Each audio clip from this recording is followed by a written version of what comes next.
A new regulation is set to change the practice of abortion in hospitals. Is this the government's response to the lack of agreement within the coalition on the introduction of an abortion law? Is this how the Ministry of Health wants to circumvent the law? And what will the practice in question look like? Today, I'm checking.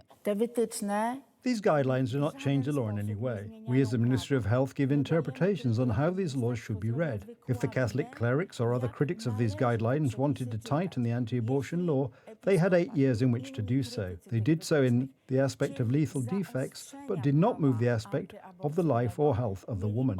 Since we can't open the gate because of the lack of a majority in Parliament, we open the wickets. The government itself admits that since the abortion law cannot be passed, it will circumvent the law, and it presents doctors with its interpretation of the law. It publishes guidelines and a regulation. The interpretation itself is flawed and incomplete. The provisions on family planning, on the conditions for the termination of pregnancy, have been selected, and the provisions of the Code of Medical Ethics have been omitted, thus creating a document without legal force, while at the same time imposing expectations on doctors.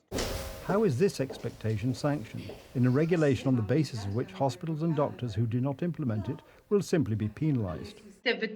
Well, this is a rather clever way of circumventing the fact that the premise of life and health functions in such a way and is compatible. It has been unusually misinterpreted, as the Minister said, that the reality has changed, and these guidelines, which are additional things, specify that de facto abortion on the basis of this certificate will be possible.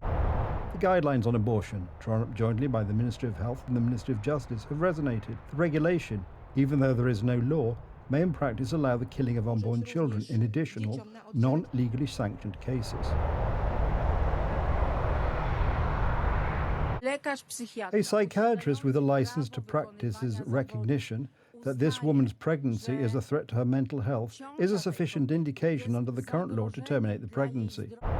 Absurdities abound, but the Minister of Justice offers reassurance.